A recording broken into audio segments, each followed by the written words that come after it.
Thank you and welcome back to the Patriots 300 level podcast. My name is Eric. I'm joined by my co-host Kevin. Welcome back for our 78th episode this week, where we'll be recapping another Patriots loss, this time to the Miami Dolphins, and previewing the upcoming game this upcoming Sunday versus the Houston Texans. Make sure to follow us on Twitter and Instagram at Pat's 300 level pod for up-to-the-minute updates and commentary on news of the day. Kevin, another home game for you that you attended. Unfortunately, I guess fortunately I didn't. um, I missed this one and I watched it on TV, but going into it, I didn't have high hopes. I know I predicted on Twitter, like we posted our predictions. I predicted them to win close. You predicted them to lose ugly, 9-6. I don't think any of us was expecting to be as ugly of a game as it was. I know we talked a little bit yesterday, just had our airing of grievances vent session after the game, but that for me, that was probably the ugliest, worst coached, worst played NFL game I have seen in my life from both sides. There's some games where I've seen where it's one side is terrible, but both sides essentially seem like they were trying to give the other team the win, and neither team would take advantage of it. What was your thoughts? Oh yeah, I told you that was the worst game I've ever witnessed in my entire life from a combination of two teams um in my lifetime. And it originally the worst one before that was probably the Jets game 2 years ago when it was 3-3, and then it was the Marcus Jones punt return for the touchdown to win it. But this is horrendous overall. There was mistakes after mistake after mistake and penalties, and the game just kept going on. And originally you were going into the game like, oh, this will be a nice little quick game. Everyone's going to be running the ball because neither of these two teams can throw it, and it'll be a nice quick game. We'll be out of here by 3:30, like, and have Yeah. the rest of the day kind of for you. And no, it just kept dragging, and they kept adding time to the clock because there was like clock issues, and it was it was not pleasant to watch. I think the outcome was similar. If you look at the score, you would have said, "Oh, that's like that kind of ugly, like bad scoring games." But it was way worse than the score even looked Yeah. by how bad. And then the other thing is the Dolphins should have had it by even more, Yep. based on the amount of mistakes that they made. So, yeah, I just it pulled was up an the ugly game. stats from the 10-3 game just because it's been a while, so I didn't remember. Difference between that and this was nowhere as close in number of penalties. 8 for the Patriots for 55 yards, so up there in number, but yardage wise, not a lot, and only 3 for 15 for the Jets. No turnovers at all. Difference though is Patriots had about 300 yards versus only 100 for the Jets. It was 297 for the Patriots, up Mhm. 103 for the Jets. So they moved the ball, but just couldn't score. Jets just couldn't do anything. But so that for me, like that was a slight difference is why this was the worst that I've seen is just so many mistakes, so many pre-snap penalties, so many mistakes during the play, not executing. It was just an ugly game. Yep. And I think both of us we put this is a huge coaching issue game where it Yeah. was at all, I guess, two phases. I don't think you can game you can really blame the coaches for the special teams miss kick, but um Yeah, this special is special teams overall was good yesterday. That was the only yeah, part of the game that was good for the Patriots. yeah, but And defense and before you get into the offense. coaching too, is Mm. they coached well. It seemed game one, and it's progressively gotten worse each game. Um, the Seahawks game was bad, then the Jets game was even worse. The 49ers game was on par with the Jets, and then this was worse than all of them. So you'd hope to see some improvements week to week, but it's just getting worse and worse. No, Sorry, go agreed. ahead on what you were saying with the coaching. Yeah, no, I was gonna get to that when I was gonna talk about how bad the offenses started looking, where it's not getting better, it's actually getting worse. So, but again, the coaching overall is everything. I would say you look at the defense; they end up giving up 190 yards rushing to a team that you knew had to rush the ball going into the game, where they can't Yeah. throw. They have Tyler Huntley as a quarterback, who's not known as a great passer. And then you look at the offense where they ran the ball pretty effectively. They had Mhm. a team historic amount of yards per attempt at 7.9 yards per attempt, which broke the Patriots in-game record for that. And they ended up out they threw the ball way more than they ran the ball. Almost double. They Almost they double. drop back. They drop back to pass. If you count Brissett's scramble, Hmm. they drop back to pass 30. Sorry, I just had it. Drop back to pass 37 times and ran it or drew up a run play 18 times. Hmm. They did run it 19 because one of the ones was Brissett's scramble, but they dropped back to pass 37 times. So almost double or more than Hmm. double actual called passes versus run. Yeah. So you get Mayo one even Mayo mentioned that like in the post game where and this is the thing that drives me nuts about him now where he goes saying the whole time, oh, AVP's head coach offense to gotta ask AVP. AVP's the one that has the plan. AVP, AVP, AVP, and Mayo is the head coach. I don't care if AVP is the head coach of the offense. You're the head coach of this football team. If you want to run the ball, you run the ball. You tell them, I don't give a shit what you're doing. You need to run the ball. You have the ball with a minute, was it a minute and 11 seconds left with 3 timeouts left on the 12-yard line, and you Yep. don't run the First and ball 10. once Yep. at all. That's just ineptitude beyond what's imaginable. And then the other thing, where you look at what these players are doing, where they're playing undisciplined. This is not Patriots football. They're lacking any sort of discipline, and it's showing on the field. You look at the reckless penalties that they have. They're not aware of the in-game situations. You have where Polk had that toe tap where it wasn't a real toe tap, and he's out of the end zone. You have him egging on the crowd and not being in the huddle, trying to have them boo the refs more. Where you got to get back in the huddle and be ready for the next play. And he's still complaining about it after the game, saying it was a catch. Where if you should know what a catch is and what's not a catch. Every player should know it. And if you don't know what it was, you should be told afterwards what it is, and not blaming the refs for what happened. And again, that was a bad throw that led up to it. But Yeah.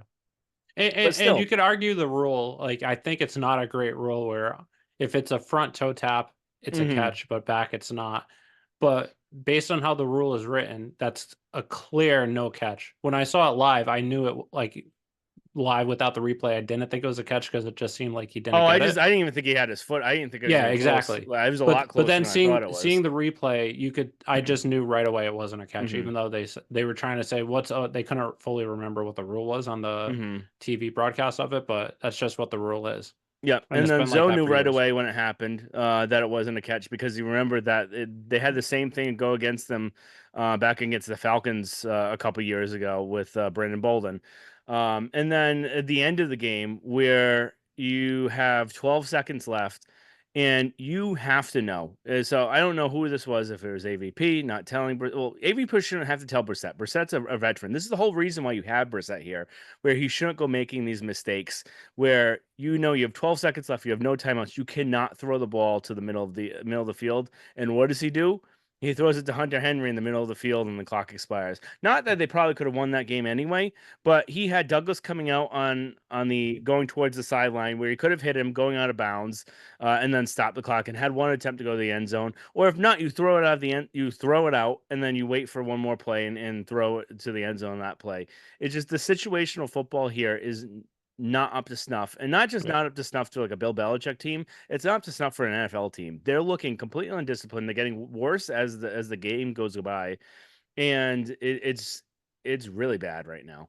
Yeah. No, I completely agree with what you're saying. And Brissett should have known not to throw it to Henry because unless Henry is wide open or he is running where you think maybe he can outrun the guy once he catches it, it's going to be a tough play. But if you think that's what the case is, then you can throw it to him. But he's double, triple covered. He has no, once he catches it, he has no shot. But also, Hmm. it's on Hunter Henry to know I'm going to get tackled. We're going to lose the game. Drop the ball. Hmm. Like you can catch it, and if you see you're about to get tackled, then just drop him. You want to make sure that they don't intercept it, but that's also on him, a captain, 3-year captain now, to know the situation to not catch that ball. I know it's instinct to catch a ball if it's thrown to you, but you have to know the situation. Hmm. And then another big thing where they made a big thing around here before was that you learn from your mistakes. You don't make the same mistake twice.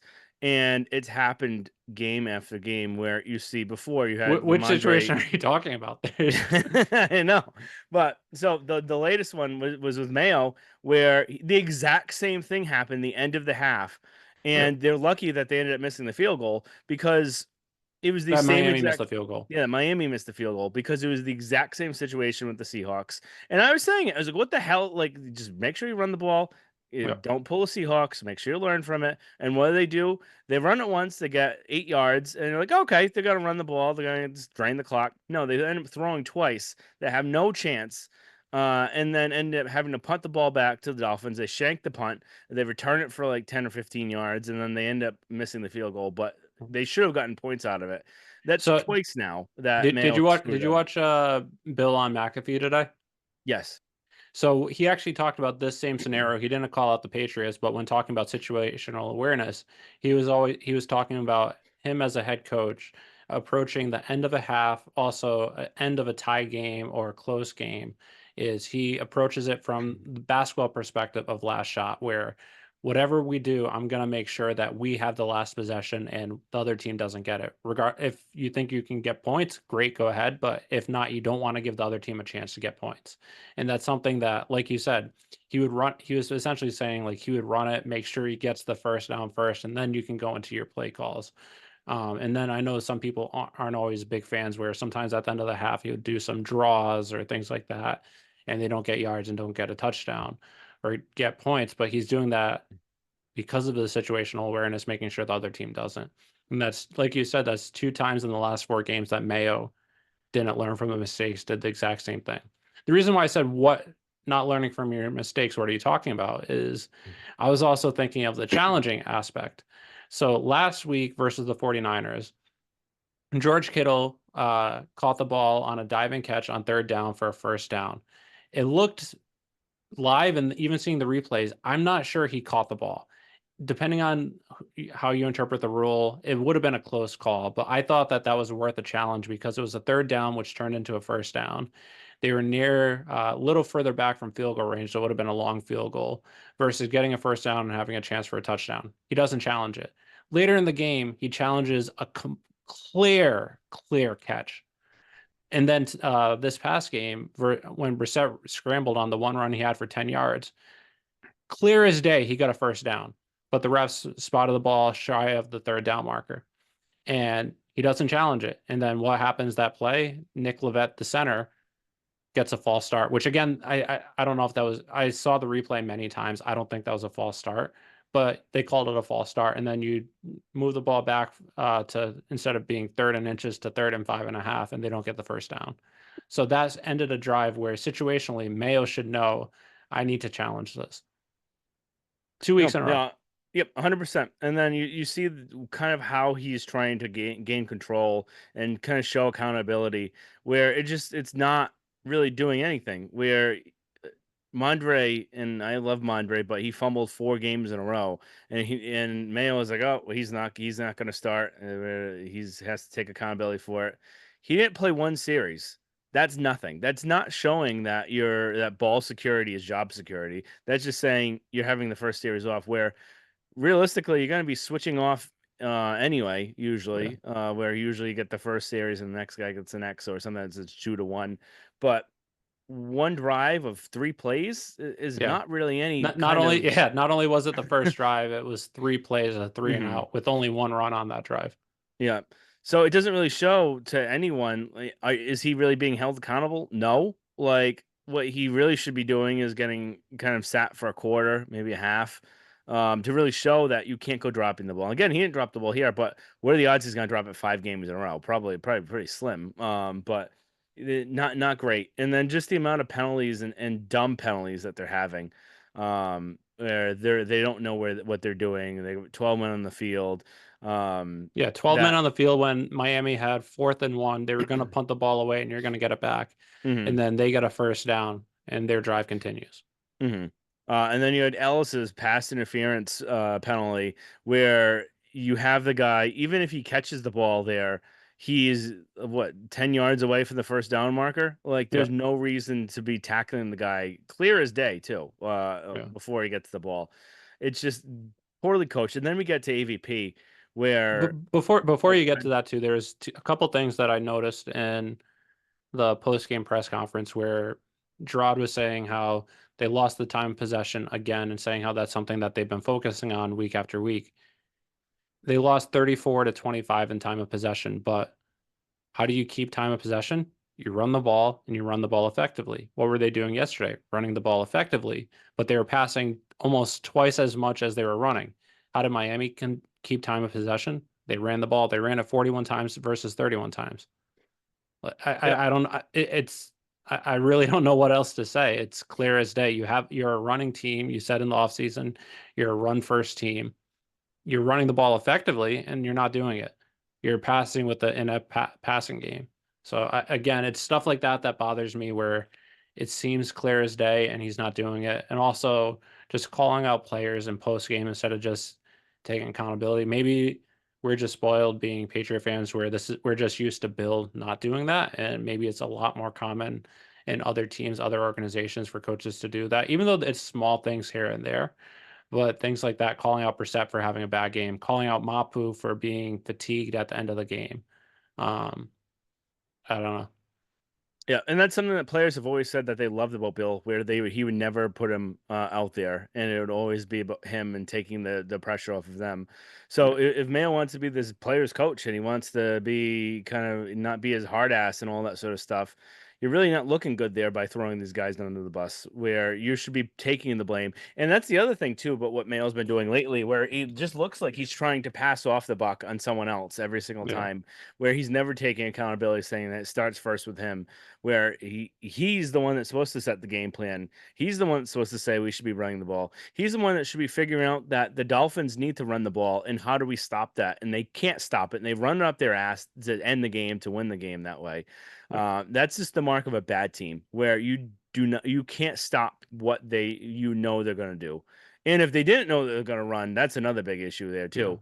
And then just how kind of out of position the scheme wise on defense, where you have probably the best kind of group of corners in the league, between Gonzo, between Marcus Jones, and then Jonathan Jones, and you're playing primarily zone coverage. And that's when you're going to get eaten alive against Hill. Where you saw Gonzo when he was in man coverage, he was locking up Hill, but yeah. when he wasn't, that's when Hill was getting his catches.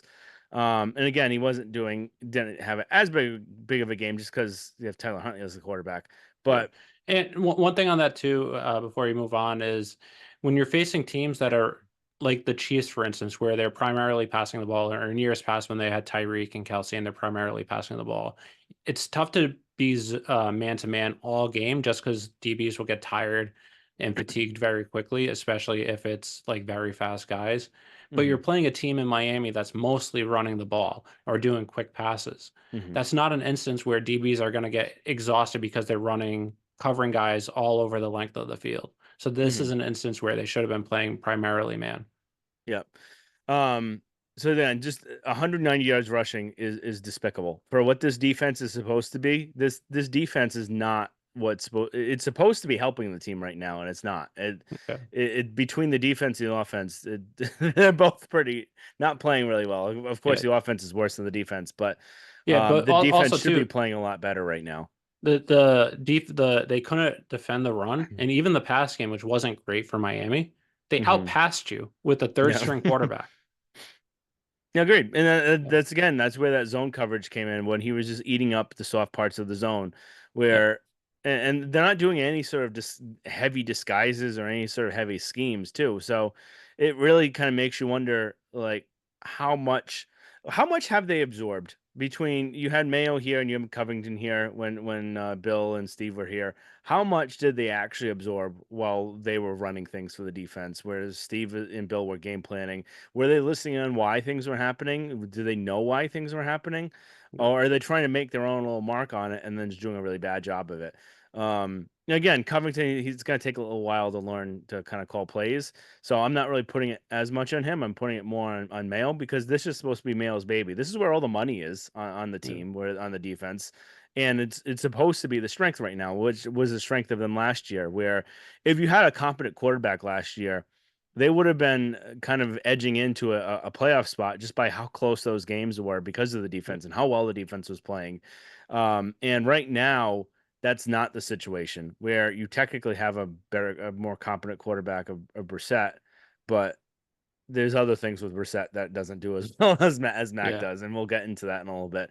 Um, I'm not saying that one's better than the other, but you're seeing the deficiencies there. Yeah. But yeah, they're not holding up their end. All right. Anything else on the defense before we get to AVP? Nope. Pretty All much right. everything you said.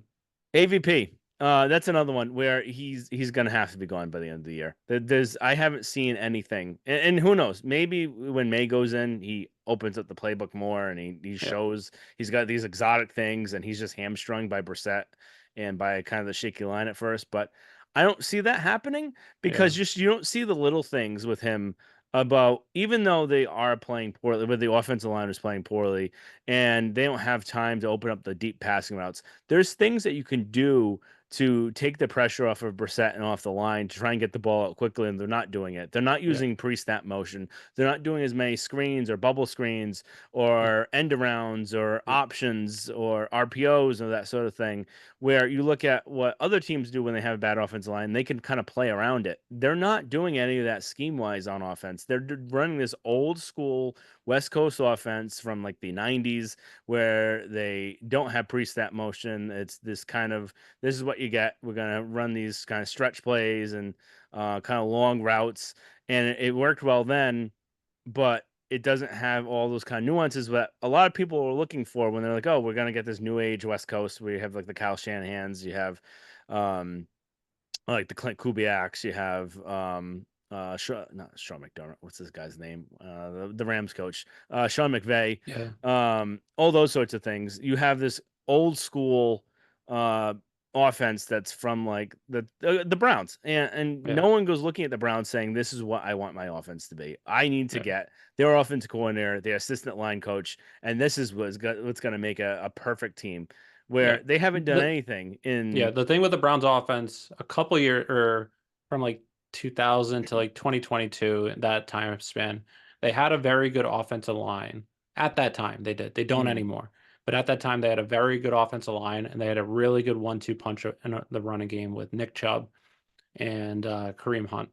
mhm. Also, some receivers as well, but they were pretty much a run first team, and they just ran it down your throat because they had two really good running backs behind a very good offensive line, and that's why they were Mhm. successful for so long. Yeah. And again, pre-snap motion is a huge thing. Yeah, And I don't think we've actually talked about it here yet, but a lot of it has kind of made the rounds where you look at the Patriots, the league average is in the mid 20s for yeah, pre-snap motion. So that's not just motion where you move like the slot guy over from one end to the other, you set, and then that's how you see if there's man or zone coverage. This is when you're actually moving at the snap of the ball, and that's what you see a lot with the Chiefs, and you see it with the Dolphins a lot. We see it with Hill. They're trying to get these kind of fast guys more open and moving at the snap. That way you can kind of get them off the ball and off the defender. And league averages in the mid 20s. The higher ends are a little bit are probably I think maybe in the 30s or low 40s. The Patriots are 8%. They are dead last in the league in pre-snap motion. That's the biggest thing that would help this team right now.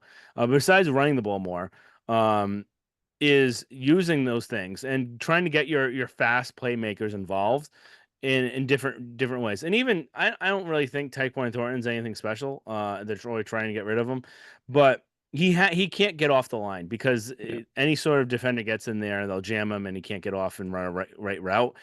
If you at least move him at the snap, he has more of a chance of kind of breaking through and going because it has a little bit of steam going ahead. And again, do that with Pop Douglas, and then do those kind of bubble screens, or even do kind of pick plays they're not doing.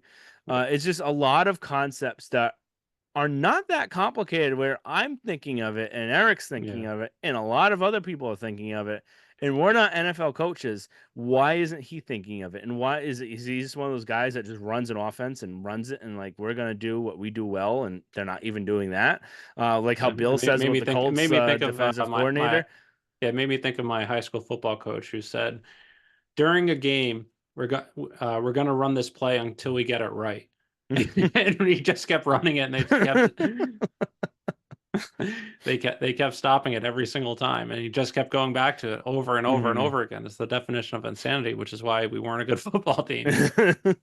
But again, it's just Yeah, I haven't seen anything yet, and I know everyone wants to say, "Oh, give him time." Once he doesn't have a line, he doesn't have a quarterback, but there's things that he could be doing right now that he's not. and Yeah. there's common sense things that he's not doing, like he throwing the ball 4 straight times on when you at the 12-yard line when you have a minute and 11 seconds left with 3 timeouts, Yeah. or even if at the end of the half, I know Mayo should be willing saying make sure you just run this out, but he can have an idea and say, hey, like this isn't the greatest thing to do. Like Yeah. we've thrown for at that point at the half, because I know going into the fourth quarter they only had 80 yards passing, so I Yeah. don't know what it was at the half, but they probably had 50 yards passing or maybe less.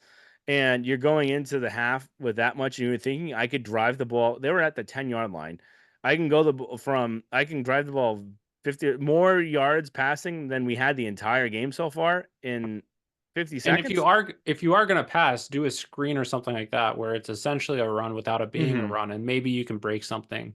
Mm-hmm. But Like it doesn't seem, the more things go on, the more kind of fears that we had going into the season are just yeah, showing themselves. So where you have, it's worse than I ever thought it would be. yeah, I And then never thought it would be this bad. even the 1st and 10 on the 12-yard line with a minute something to go.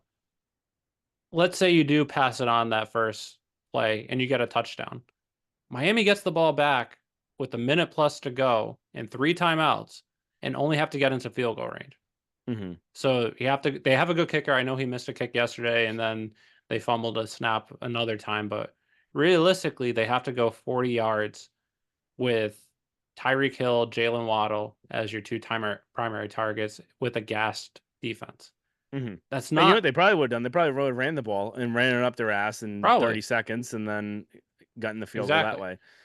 So regardless of if running being your best option there just because of how the game was going, situationally you should have been running the ball too. Mm-hmm. No, agreed. Um, Anything else on the coaching before we get into kind of No, the I think we players? I know hammered that down for we've the last hammered 30 it out. minutes. Jacoby Brissett. I think the last thing to really get, and maybe we could talk about the line quickly too. But Brissett, well, we're kind of ineptitude. We're getting to the point where I, me and Eric both want Drake May to sit as long as he possibly can. He's not. I don't think he's fundamentally ready to get behind this line and ruin the progress that they've Yeah. made. And who knows what kind of progress they made, kind of with the coaching that they have. But they're getting to the point where it's getting worse and worse, and he's been a detriment to this team the last 2 games. Yep. And he's so slow at reading progressions and even just throwing the ball, like getting the ball out. He just looks like a statue. It looks like the old Bledsoe days at the end where you had Ernie Adams saying he looks like a wildebeest under attack. Yeah. He just doesn't have it, and he's sped up. He's not seeing the field well, and I just don't see how you can keep putting him out there and Yeah. not lose the team. Yeah. That's the biggest thing, because all these other guys are going to say this guy is not putting us in the position to win. If you had Drake May out there last game, they probably would have won. Um, We don't know. Again, it's tough to say behind that offensive line where he'd be seeing pressure for the first time. And I know the offensive line, we'll get to the line in a minute. Everyone's saying, oh, the offensive line was great this week, or it was so much improved. They still had, let me pull it up, a 43.8% pressure rate. And again, part of this is on Brissett because he was holding the ball too long, but still 43.8% pressure rate, which was their lowest of the season, but was the second highest in the NFL this week. yeah. So again, it was improved compared to absolutely historically horrendous offensive line play, but it was still horrendous. We've talked about this the last 3 years. Anything higher than 30% is considered high pressure rate. Anything higher than 40% is extremely high. They've been over 40% every single game this week. 43.8% is their best play of the season so far. Yeah. So again, Um, seeing pressure that much, even though it's better than it was, does he pull some Mac Joneses from last year like he did in college, where in college he got away with it just because he's much more athletic and talented compared to the opposition defenses? Does he throw the ball does he throw a pick six? Does he fumble the ball on a strip sack? Does he do something where he throws it out of bounds or doesn't read the defenses? So that's why I don't know if he actually wins the game with him, because I don't know how he's going to be in front of pressure. I just think by how poor the Dolphins are and how bad their defense is, and the entire operation really this year, Yeah, that would have been, I think, the spot to put him out and see what he could have done. Even halfway through the game, you knew that Brissett had nothing really.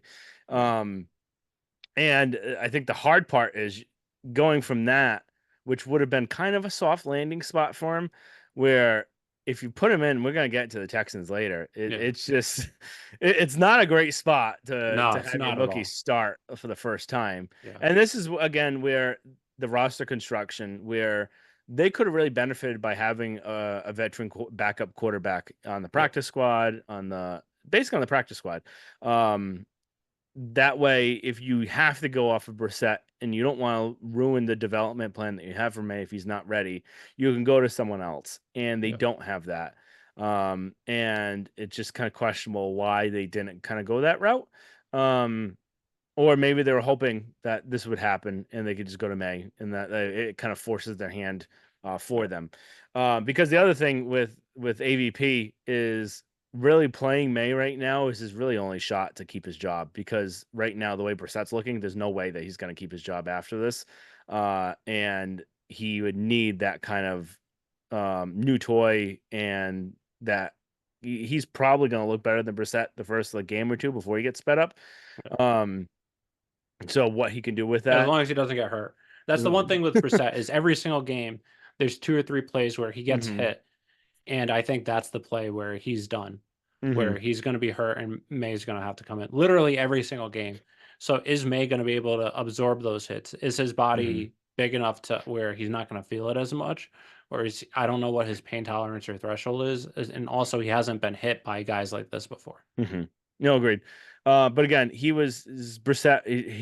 Everything. He's too slow to read the field. He's too slow and releasing the ball. He's making mistakes where you're not supposed to as a veteran. The whole point of bringing him in, and he's supposed to be that veteran quarterback, not making mistakes. And it's like the same thing with Brian Hoyer in that Chiefs game where he Yeah, ended up thinking he had a timeout and he didn't. And then Brissett in this situation throwing to the middle of the field where the guy's covered and there's no timeouts left and you can't clock the ball, where you need at least 17 seconds. And even that spot, you would probably needed like 22 seconds ish to really get down there and clock it yeah. in time. It's just the situational awareness Did you really use isn't that there right 17 now. seconds nugget from the Bill O'Brien Games with Names episode when he I was saying, actually I remembered it when Zoe talked about it today too. So I remembered it from because Zoe and Bill O'Brien, because Bill Bill O'Brien was O'Brien saying that used it from Ernie. Ernie. Yeah, Ernie said that you need 17 seconds is the minimum, the Yeah. absolute minimum that you need. So that's why I was like, I don't even think of that spot. Yeah, that's too Um, long. That's 40 yards you have to run upfield. yeah, I don't think they would have had it done in 17 seconds. I think it would have And been more it's 22. 17 seconds from the start of the play. Mhm. But again, that's you yeah. It's not from the end of the play, it's the start, but still. Yeah. And then just quickly shifting to the offensive line before we move on. So again, it was better. Who would have thought Vidarian Lowe is your top offensive lineman? He's the savior. Zero pressures allowed, one hold. Nick Levette was horrendous. 10 pressures allowed, one sack, three hits, one hold, one false start. I feel bad putting the blame on him because he's not a center. He came into Mhm. the season a guard. He's never played center in the NFL before. I know he had some snaps in the preseason, but he didn't really practice much in camp at center, and he's not a center. So it's tough to expect someone to play a position they've never done before, where center is actually one of the hardest positions to play, where especially if you're lined up against a nose guard or having to call out the defenses, the alignments, what's the pressure or what's the, what is it? Pass The protection going to Mike. be, Hmm. etc. So it's tough for him in that situation.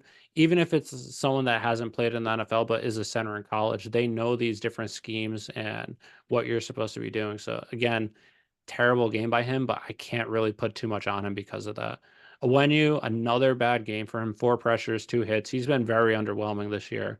And he was back at guard this game. And that's a position that he was an elite guard, but he wasn't good this game. Jacobs was A lot okay, of better mental than mistakes too yeah, there, where exactly. he wasn't covering the right guy when he had And to. I wonder if part of this is just the non-cohesiveness of the offensive line where they keep shifting people game in, game out. I know we talked about this, I believe, Mhm. last episode, but if you don't know what the guy next to you is doing just because you haven't played together, you might not be picking up the correct guy. So Mhm. again, it might not be fair to be putting all this blame on him, and it might be more on the coaching staff with Peters, offensive line coach or AVP. But you can't be shifting offensive linemen. We said this in training camp, and we've seen this throughout. You can't be changing it week in, week out. I know there's injuries, and you have to deal with that. But when you start at right tackle in camp, then move to guard, then move back to tackle, now back at guard, at different guards, different tackles playing next to him, and then even different centers now too. So how much is on him, and how much is it just the players around him? Yep. And then one quick nugget about Leverett, which I don't think you mentioned, but when since PFF has been tracking Yep. pressures, this is the record-breaking amount of pressures from one player in a game. Right. So that was a kind of a crazy stat to see. But Yep. all right. Anything quick on the defense you want? I think we kind of. Only thing I want to say on the defense is I know Miami only scored 15 points, but their offense was driving throughout the entire game. They had 10 drives outside of the two-play drive at the end of the half where they got the ball back after the Patriots. But essentially, 10 drives with seven of them ending up in at least field goal position. This is a Miami team that hasn't had a lead the entire season before this game. I know they won the last game of the season on the last play of the game, but they had one touchdown, three field goals made, another field goal that they missed, another field goal where there's a bad snap slash hold, and then another time where it was third down and field goal range, and then the center snapped the ball too early and it kicked them out of field goal range. Then they punted it twice, with one of them being where they just ran the ball three times trying to get a first down because they were running it all up the Patriots defense and they're trying to run the clock out. And then there was just one other punt and then the interception. So for a defense that's supposed to be elite against a terrible Miami offense right now on a third string quarterback, this is not good where they're driving the ball at will. Again, only 15 points, but still seven times out of 10, 70% of the time they ended up in field goal range at least. Yep. No, completely agree. All right, 3 up, 3 down, real quick. Yep. 'Cause this episode seems like it's going really long. Yeah. So my first one is Vidarian Lowe. He didn't have the best game out of everyone. Maybe he did. He was 90 PFF pass blocking, but it was just compared to how bad this offensive line has been, how bad he has been, and just to have a performance like that where he was this pretty much the anchor of the offensive line. So I have to give him credit there. He had a really good game, especially for his ability, what he's done so far, and how the rest of the offensive line has been. Number two is Gonzo. He pretty much locked up Tyreek Hill, and he also had the interception. He's been incredible this season. I know my prediction the preseason episode isn't looking too good, but I'm glad about that. He's really looking like an elite corner, one of the best corners in the NFL. And number three was Stevenson. Only touchdown of the game for the Patriots. Ran the ball at will, averaged, I believe, 7 or 8 yards a carry. So really good game by him. Yep. All right. So I got pretty similar ones. I got Gonzo first. Again, playing really well, especially this last 2 weeks Yep. or so. Stevenson ran really well. Didn't have a fumble, which was good. And then Brandon Schooler with that Yeah. that really nifty punt block that he had with that kind of twist, getting his hand in there, not hitting the punter. So even though that punt block amounted to nothing, Nothing. where Yeah. where they get the ball at the 25 and then actually move up. I think they ended up netting 8 yards on that drive and then missing the field goal. Yeah. Um, Sly pulled a Chad Ryland, yeah. So who ironically had the game winning kick yesterday for the Cardinals. yep. All right. 3 down. For me, I don't think this will be a entire surprise once, based off of what we yeah, talked about today. once again, entire coaching staff. So if I wasn't doing it entire, it would probably be Mayo one, AVP two, maybe Covington three, or probably Brissett three. Hmm. But just overall, entire coaching staff one, Brissett number two, and then offensive line number three, pretty much for everything we talked about. Yep. So I've got the entire coaching staff. I agree with it. If it was broken up, it would have been Mayo, Van Pelt, Brissett. So coaching staff, Brissett. And then I couldn't pick between two. So I Keon White, where he had just Yeah. two really bad penalties. And Leverett, where Right. he had a historically bad game. And I don't really put I don't really blame him because he's not a Yeah, center, but yeah, he's there, so you gotta blame the yeah, results. So yep, all right, news around the NFL, real quick. Jabril Peppers, I think everyone's probably seen the story. Arrested on yeah, Saturday morning. Um, don't really know the full situation. It'll be interesting to see kind of what evidence he says that he has. He claims he has yeah, video evidence, exonerating himself. If not, that's a yeah. It. pretty, really, really bad look. Yeah, Not looking all great. the charges and the report of what happened is not a good look on him. It's pretty bad.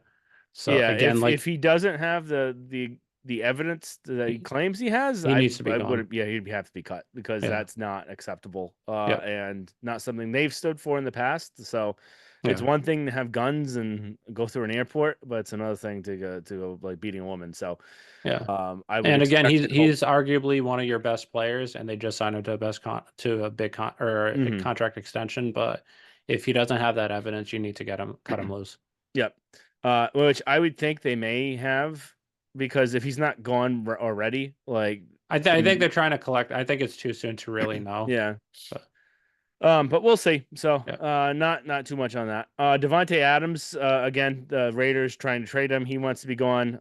Raiders are looking for a second round pick. Belichick and everyone else. There was actually a report after that, from I can't remember who it was. I think it was Tom Pelissero saying that teams are saying the Raiders' ask is way too high, based on what they want for him and not willing to take any money off the contract. So Bill was saying how for a second round pick they would have to eat money or restructure the contract, but no one's going to trade a second round pick for the current status of the player, which makes sense, based off how much he's owed, especially going into next year. I think it's like a 36 million guaranteed, not guaranteed, but $36 million, just for 1 year, and it's kind of tough to get that on your books the right way. yeah, and I'm pretty sure Um, there's some like void dead years at the end of it too, if I'm mhm. not mistaken. Yep. All right. Bad coaching, game management around the league. You want to hit this one because you had the post that with Yeah, the Bills. I'm trying to find the stats from the Bills game yesterday because that's the one that specifically stood out to me. But it's just all throughout the league, just coaches not having situational awareness. Buffalo was, I believe, they were leading. They were in their own territory, but this Bill talked about it on McAfee this week, or but they were leading. I think they were. Houston had three timeouts, but they had the ball in their own territory. I think within their 5 yard line, but they just needed a first down. Threw the ball three straight times to punt the ball away to Houston, to not let Houston even use any of their timeouts and get the ball back and just need a field goal. Hmm. So again, it's just more bad situational awareness. So that's just the one that stood out, but there were many throughout the entire game. Yep. All right. 5 questions Okay, around the league. so I'll start with these because I wrote most of them, but Mhm. I think the biggest one, for as a Patriot fan for me, I was starting to think of this. Patriots are already 1-4. Not mathematically eliminated, but looking like playoffs are You not know what would have in. been crazy though? Whoever won that game yesterday is They're going in to be in second second place in the place East. of the Yeah. East. So this is the thing that drove me nuts too about their offseason plan, where this division was not as formidable as a lot of people were This is claiming a it was. rebuild year for the Bills. Yeah. And And yeah. they could have, if they put the right team around there, they could have contended while rebuilding at the same time. Yep, exactly. And they did not. They didn't spend the money, they didn't sign the right guys, and they did nothing to do that, Yeah. which kind of drives me nuts, but that's here and there. Agree. So considering that they're 1-4, they're likely not to make the playoffs. What would you consider to be a successful season, or what are you looking for the last 12 games of the season that you want to happen for the Patriots? I think the successful season would right now. I don't really care about what the win loss record looks Yeah, like at the end of it. agreed. I think what you want to see is by the end of the year, do you have something in Drake May that's building? Is because he's gonna get in there no matter what. It's either this week, probably this week against the Texans, based off if Schefter's not reporting that if it's not happening, Yeah. Yep. and if it's not the Texans, it's the next week. Yeah, Schefter's not Um, saying that based off of tone from a press conference. He's yeah. saying that because he has sources, aka most likely Robert or Jonathan. Yep. So it's probably happening this week. So what can he do to improve over the 12 games and show that he's improving each week? So Yep. you may not have to win, but if you show that you're improving, if you show that the offensive line is starting to maybe piece it together, where again these aren't going to be all the same guys coming back next year, but are they doing something there? And then other younger receivers kind of meshing well with May? Is Polk looking better? Does Baker ever see the field? Does Booties keep getting better? Yep. He Those started sorts of this week. things. And then defense is Covington looking more comfortable as a play caller? Are they scheming better? Are they getting better as it ends the year? Again, as Bill would say, the most important games are kind of after Thanksgiving. Again, it's not going to be for the playoffs for this team, but are you actually playing better and better and improving? Right now, they're going the opposite direction. They're playing worse Yeah. and worse each game. Both playing and coaching. Correct. So are they going to be able to turn around? Are they going to be able to keep improving? That's the biggest thing I want because again, this year is all really about how you build to get to next year. Yep. And I'm not saying that because of that, it's acceptable to lose all these games that they are because it's not. But how are you building correctly? And it just doesn't seem right now that they are. But we'll see what they do going forward. Yeah, no, I agree. Assuming May sees the field, I want to see how he is, how he holds up when he gets hit, when he's facing pressure. But I also want to see more out of the young people where I know their receivers are young, but I'd want to see more from Polk and Douglas on the field. I want to see more from Booty and Baker as well. Thornton most likely will be gone. Osborne's like should probably be traded too. He hasn't really contributed much. They have Bourne under contract for next year, but I want to see what do you have in these young receivers? Do you have anything? I know Polk has been getting some separation, same with Douglas, but they're not really getting the ball. Are you going to have to target wide receiver again in free agency or the draft? Probably. But what are you going to be using that? Like my guess is they have to use the first pick on a tackle. What are you using that second round pick? Is it on another tackle where you want to move a when you to guard? Or are you going to use it on the best available wide receiver? Or are you going to use it on the best available defensive player? Because as we've seen, the defense hasn't been as good as we were expecting to. So I want to see a lot from the young players, both on offense and defense, but start to plan for next year too. What are you going to be doing with the when you? Are you moving him? Is he staying at guard or do you want him at tackle? If you want him at guard, play him specifically at guard.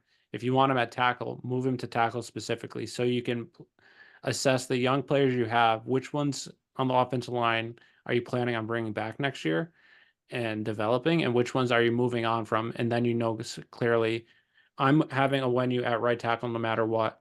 I need a right guard. Layden Robinson isn't it. I need to draft a right guard. Or Cole Strange is coming back, and I want him at center if David Andrews retires. Or maybe I just want to cut him if he's not healthy. So playing around with the different formations and seeing what is the team going to be looking like next year, and what do we need to focus on this offseason and cut bait with the players we don't want. Yep. No, agreed. All right. All right, If you want to go with next this one one. I wrote specifically for you because I want Yeah. to. I know your thoughts on Wolf. I know your thoughts on Mayo. I know your thoughts on AVP. Yeah. This is a would you rather based on a 5 game overreaction. We don't know if the coaches are going to get any better or if Mayo's going to start to learn and improve. This is just growing pains. But based off of these 5 weeks, the trends that are going, would you rather A, replace Wolf with the top GM available, but you keep Mayo as your head coach? B, you keep Wolf as your GM, but you replace Mayo with Vrabel. Or C, you replace both Wolf with top GM and Mayo with either Vrabel or the top available head coach, Ben Johnson, someone like that. But you keep AVP as your OC and Peters as your offensive line. And the second option, does that mean that Vrabel's bringing his own staff with him? No, Robin Glazer and Jonathan Kraft choose. So AVP stays in? AVP is probably gone if it's he probably has some say, but it's not like 100% his guys. Ugh. Um, I would go with B still. So keep Wolf as GM and replace Mayo with Vrabel. Um, I think I just don't think who knows, maybe Mayo will end up being a good head coach Yeah, eventually. He's not the right guy for this team right now. yeah, Where this And is he's only a coached 5 years, with none of yeah. them being a true coordinator. This team, right, the way it is right now, um, would be hard for anyone, and especially anyone stepping in for Bill. Yeah, For any coach coming in here, let alone a first time head coach that hadn't really done much. So he wasn't even a play caller in the league. He wasn't a defensive coordinator. So going from that to being a head coach is a big jump, and having to kind of making sure you know what's going on the entire time is really tough. yeah. So For yeah, I for would say for me, I went back and forth on it a little bit. I ultimately, I think I lean B just because I think Vrabel is one of the top coaches in the league, and he's probably not going to be available after this year. mhm. And if he's not available, who's going to be available as coaches next year or the year after? There might not be any good candidates. So I'd lean B, but I'm also very open to A because I think Mayo can become a head coach. He is very young, very inexperienced. I'm not saying he's one and done 100% or should be. Right Mhm. now, it's looking that way, but again, it's only 5 games into the season. And I think Wolf has been absolutely horrendous. Yeah. So lean Yeah. B, but open to A. Yeah, I could see either one. Just I wanted Vrabel to begin with anyway last year, so this would be my way of getting him, and that way you're ensuring that you have a good head coach. Because still with A, you don't know.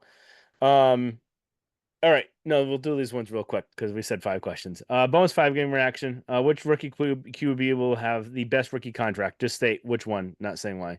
I'd say Caleb just because I still think he has the most talent, and I think Jaden's too young or too skinny, where I think he's eventually going to get broken. So since I said But it's just the yeah, rookie contract, first 5 years, I'm going to say Jaden Daniels because he has all the tools to be the best quarterback, and I think the mental makeup more than Caleb. He's not with the Bears. Bears suck, and that was more than I said. Based on what we know, mix in a potential high draft pick and cap space this offseason, will the Patriots make the playoffs next year? I say no.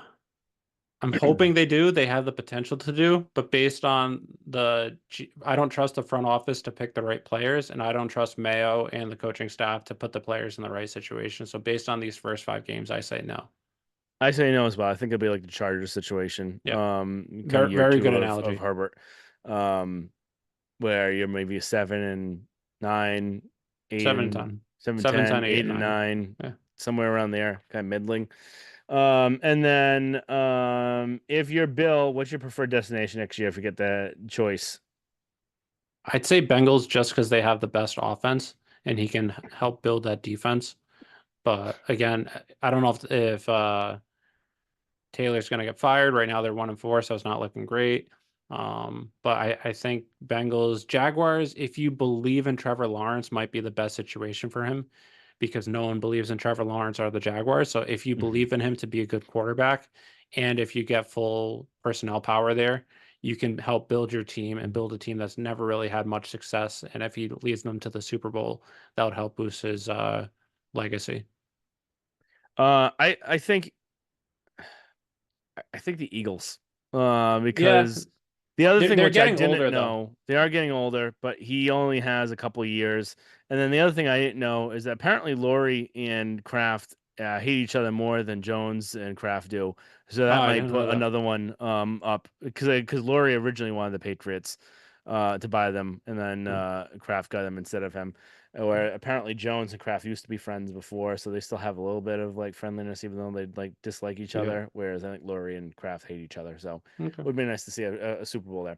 All right, Texans, real quick, because I think everyone knows they're really were they 3-1, 4-1, whatever, something Four in and one. one, Four and four one. and one. And they were my prediction to win the Super Bowl. I believe they were your prediction to make it to the Super Bowl, or did they lose in the AFC Championship game? I forgot. Yeah, I can't remember. Yeah, but But I mean, they're they're gonna be up there. yeah. I mean, they have an elite passing game. Stroud has been incredible as a quarterback. His only bad game, really, his whole career was against Brian Flores' Minnesota Vikings, who has made everyone look bad this year. Hmm.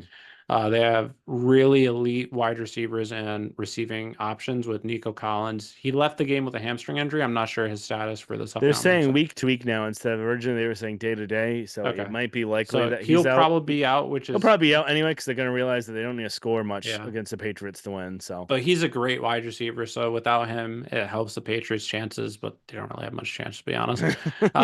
Diggs, he hasn't been the same receiver he was a couple years ago, but he's still a good wide receiver. They have Dalton Schultz at tight end, who's a pretty solid tight end. They have Tank Dell as a third wide receiver. Rushing attack, they have Joe Mixon and then Damian Pierce. Their all line is fantastic. One of the best left tackles in the NFL, and Laramie Tunsil, Shaq Mason at right guard. They're pretty much stacked all around on the offensive side. They also have John Mechie and Robert Woods as other wide receiving options too. So even without Nico Collins, they'll still have a good passing attack. On the defensive side, they have an elite defensive line. They have Will Anderson, who was the number 3 pick in the draft last year, who was defensive rookie of the year. They also have Danielle Hunter, who I think he only has 1.5 sacks this season, but he had 16.5 last year. Really good secondary with Singletary, with Ward, with they have rookie Lassiter, pretty good linebacking group. So they're pretty solid all the way around. And Nick Caserio has really built a team where 2 years ago it looked pretty pessimistic, their chances. But he's really turned the team around quick. Yep. No, agreed. I don't think I really have much to add there. So prediction time. Texans are favored by 7 points. Over under is Oh, 37. one thing too is we were talking about how Drake may start, and this is Oh probably one yeah. of the worst options. So Josh Allen, the Texans played the Bills last week. Josh Allen was 9 for 30, and he got concussed. I know he stayed in the game, but he got a concussion. Mhm. This is not a place you want to have Drake May making his first start against one of the best defenses in the NFL, one of the best talented defenses in the NFL. So if he does start, it's going to be interesting to see. I don't have high faith that he makes it through the game or looks great, but we shall see. All right. So again, Texans favored by 7 points. Over under 37.5. I've got the Texans winning 34-10. I I have the Texans. Uh, okay, 45-3. All right. All So right. I think it's going to be a blowout. Good luck. Have fun at that game, Kevin. Thank Hopefully you. we're wrong. Hopefully they Mhm. pull off an upset. But I think one last kind of question is if these scores are true and one of them happens like this, what's the leash on AVP before he gets stripped of play calling duties by the end of the year? they don't have anyone else unless they go with McAdoo. It's It not has like to go to Mayo is McAdoo. an offensive coach. He can't call the plays. Like No, they they have to probably get. have to go to McAdoo at that point, which I don't know. I don't know how Yeah, much better that would be, but yeah. I don't know. I think they'd have to stay course with the staff they've built. all right. All right. Well, thank you everyone for listening. We'll catch you guys next week. Hopefully this game is better than the last game, but we'll see. And make sure you subscribe, rate, and review. Follow us on Instagram, Twitter, and make sure you catch us next time.